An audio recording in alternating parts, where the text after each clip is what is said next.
Now we have Miss Mala Lisham. She works with State Child Protection Society in Manipur. She is the program officer there, and she has a lot of experience working with child welfare committees, juvenile justice board, district child protection units in the different districts. And of late, she has also been seeing, and we have been talking about how this type of crime is coming to the fore a lot. The crime which is committed through the use of internet and digital media, and especially be it through social media or through internet gaming or through other channels. And what are the different kinds of meaning issues that she has been facing, because they get a lot of issues and reports from their district units. So over to you, Mala, and Yogesh will be talking to her after her intervention. Yogesh, because they work in a similar kind of field, and Yogesh leads police foundation and geopolice collaboration. So Yogesh ji and Mala, over to you, Mala, Yeah. and then you, both of you can have a Sorry to interrupt you, Ajay. There is, I think the Sonali wants to raise a point. I think this is in context to Swati. So can we take it first, or then we can go ahead? If it takes, because we are quite tight on time, so Sonali, if it takes just about a minute, then please.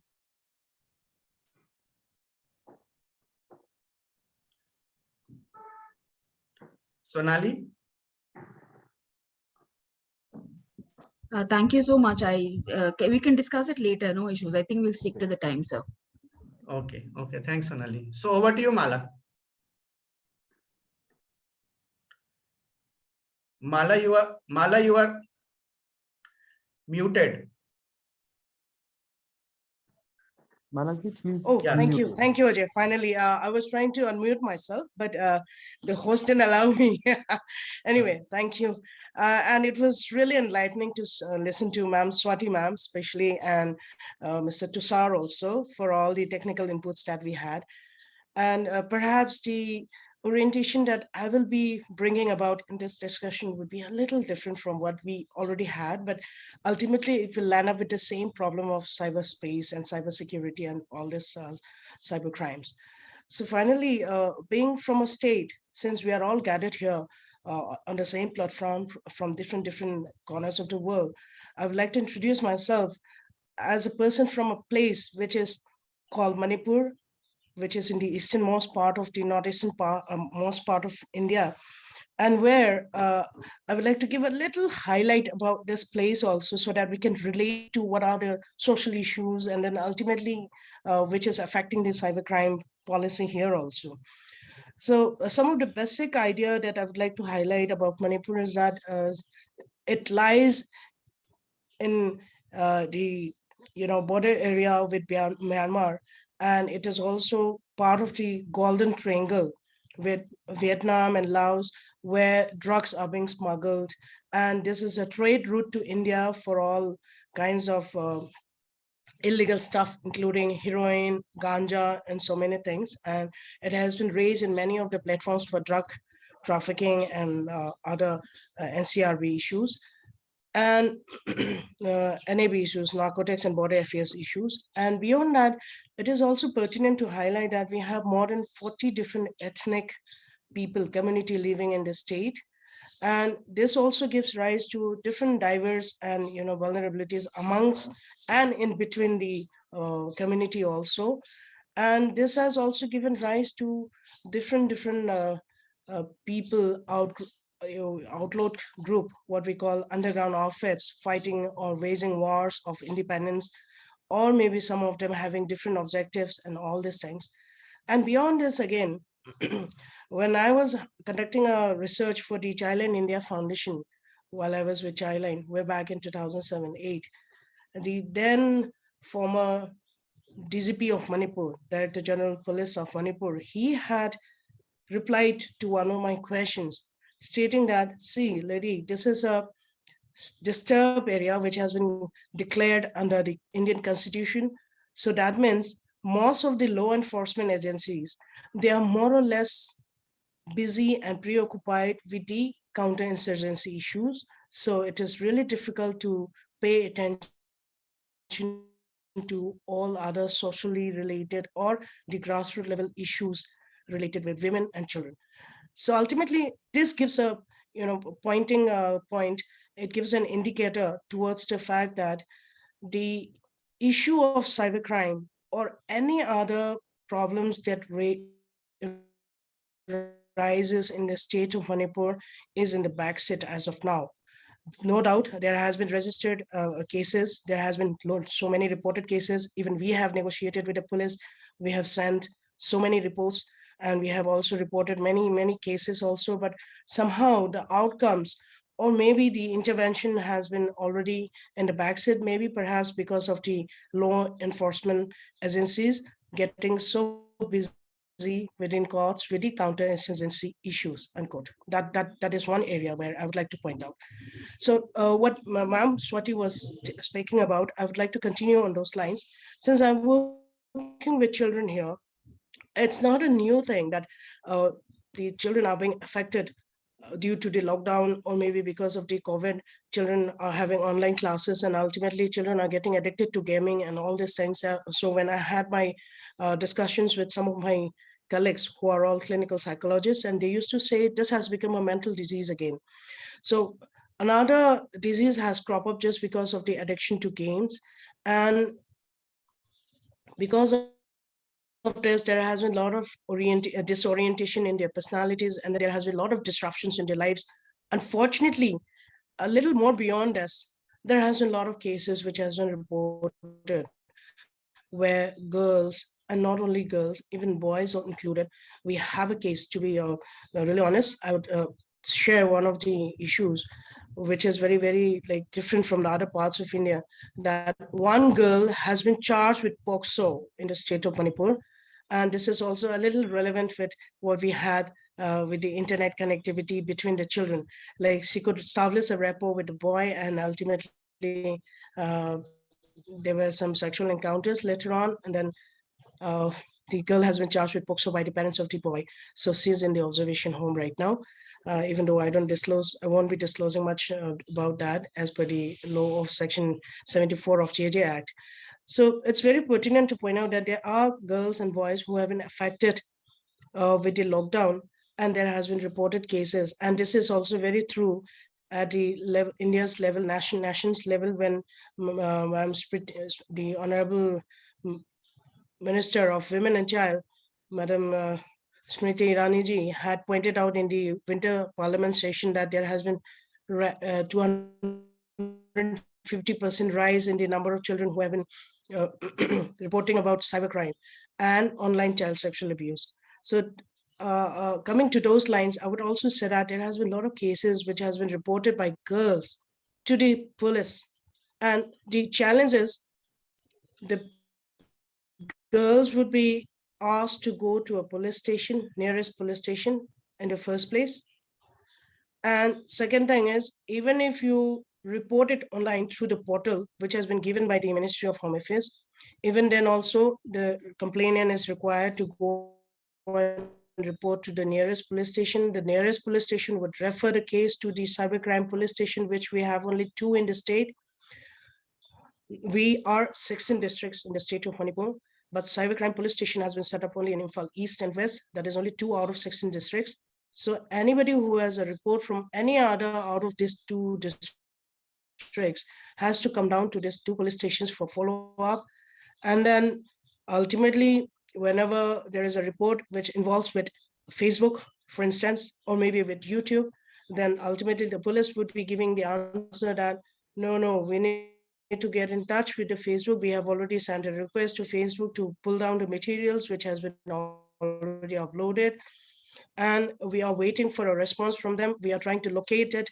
We are trying to locate the perpetrator who has uploaded it, and this and that. So this goes on. Perhaps this is one of the reason why people have lose faith in going out and reporting to the police. I'm not talking about the police taking up all these kinds of cases on a lower level, or maybe taking it at a secondary level, but perhaps maybe maybe because it's out of the ignorance, or maybe because maybe lack of infrastructure, it could be one of the problems, or maybe because they are not aware that they are bound by the law and they are bound to intervene, and this perhaps this could be one of it. So we need to sensitize. We can't just keep on pointing our fingers at the police, because police are the only first contact point for each and every one of us who is having a problem with domestic violence, with cybercrime, with fraud, with kidnapping, with trafficking, everything, whatever we would say.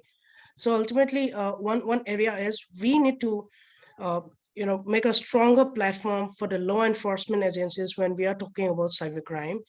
And people like Mr. Tushar would be very helpful, and your knowledge, your ideas are very, very appreciated, because we need IT community to come into the picture. We need, as Ajay had also pointed out, as Ma'am Swati had also pointed out, we need people from different backgrounds coming in together to bridge the gap between the administrators and the police, or maybe with the policymakers, so that we can point out these are the areas, these are the gap areas, these are the problems, these are the issues which we are facing as of now. Otherwise, the problems that Ma'am Swati had been pointing out, that children have been deliberately made victims of sexual abuse or sexual assault without even having a physical contact under POXO and all this, it will go on. And until unless we bring up a platform, or we make a bridge between the policymakers and the academia, the IT community, and people like us who are interested in combating such kind of cyber crimes and creating a cyber security for children in our country. And moreover, another concern for me is that since majority of the Indian population belongs to the rural area, let's think about it. And even in the state of Manipur, we have 71% in the rural area and 29% in the urban area. As for the Indian context also, it's more or less the same. 68% lives in the urban rural area, and remaining 32% lives in the urban area. Delhi, with 97% in the urban area, will have a little reluctance in having a feel of the rural area, because rural area has a lot of other other issues of its own. So people who are having access to internet, or people who are getting access to social media, or people who are getting used to all this internet connectivity,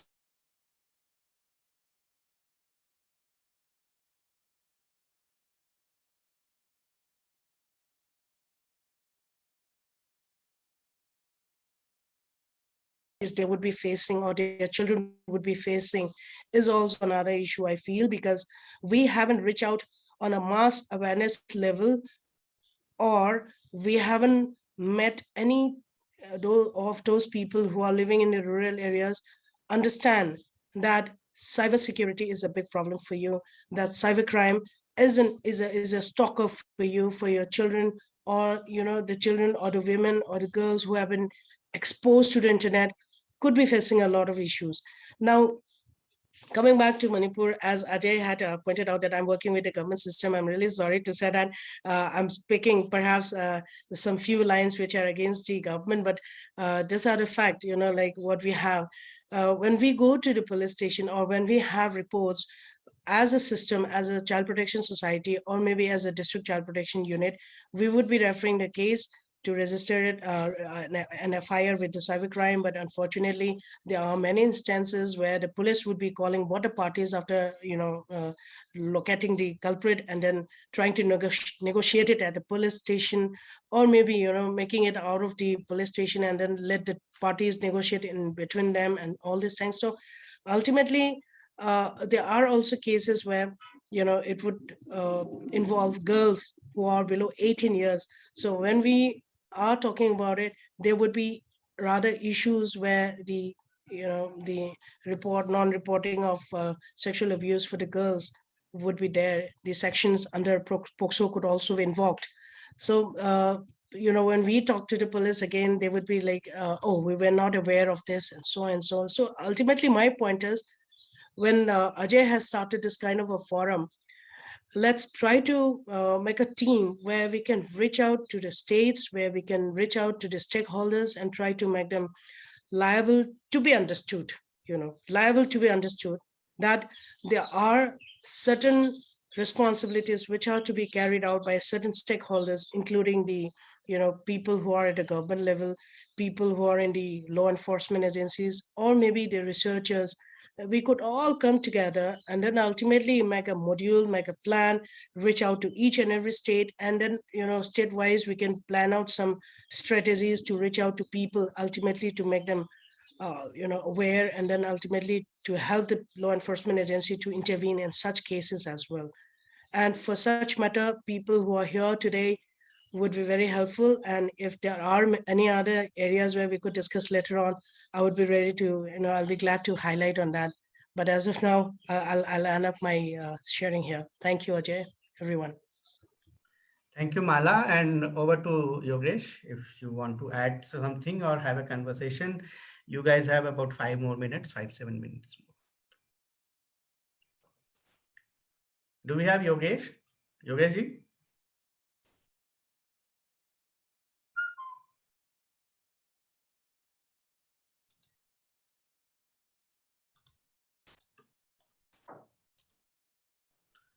I don't think. I think he's having some internet related issues. You can continue. You can go ahead. Okay. So in his absence, let me try to fill in his role. Mala, I just wanted to understand how your systems are connected to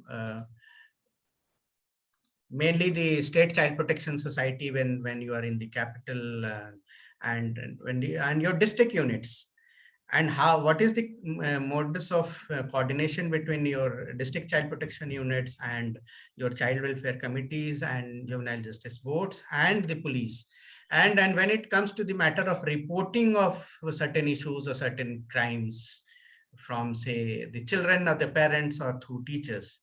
So how does the coordination happen? Because when it is a crime not on the internet space or the online space, we understand how it happens. But when it is a crime which happens on the virtual space, so how does that coordinate, and what kind of difficulties have your colleagues posed to you from the districts? Because in terms of collecting evidence or reporting to it or trying to, because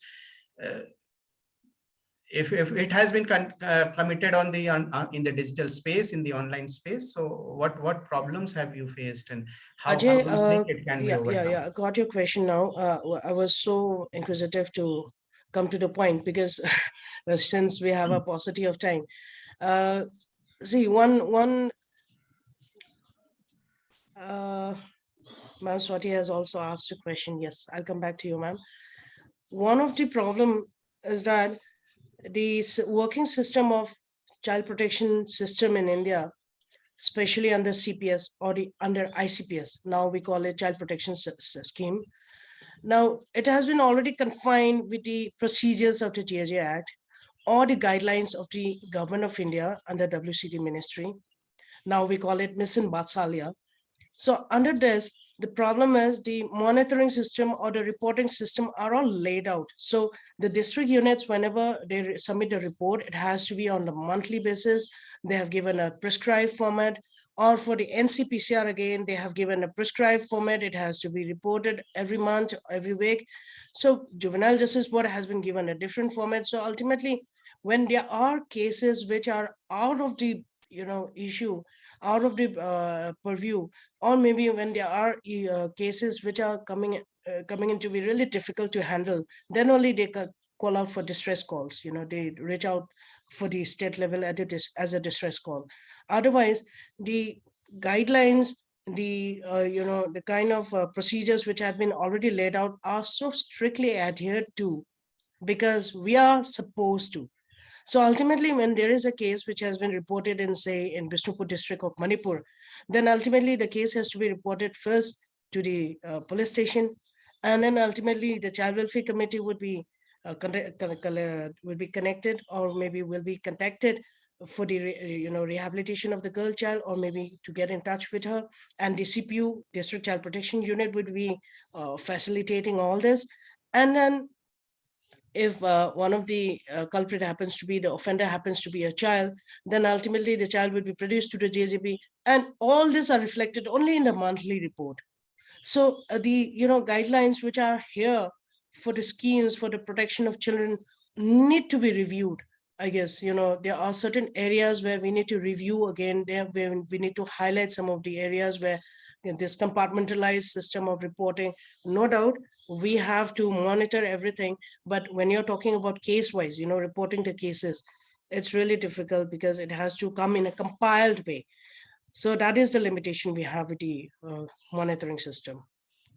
And tying up with the police again, police are also working independently, and then ultimately the cases are also pending because the police are also overloaded with their work, and the final report FR which has to be submitted to the juvenile justice boards are taking a backseat. So ultimately there is a system where it has been compartmentalized, and there has to be a link in between in terms of sharing of cases. Reporting are being done, but these are all one way, and it need to be like need to be a little flexible, and then these are being done all based on the basis of the guidelines which have been given by the government of India. So this need to be a little reviewed. That's what I feel. Thank you so much, Mala, and I am glad that you flagged this on this forum, and I think we'll have a separate session on this separately with you and more audience which is more inclined to work on this and has more awareness and knowledge about this line of work in terms of reporting and coordination between various institutions and organizations and agencies working with the juvenile justice system. And thank you so much, and we'll remain connected. I hope that Yogeshji could talk to you live on this forum, but I think Yogeshji had some issues. And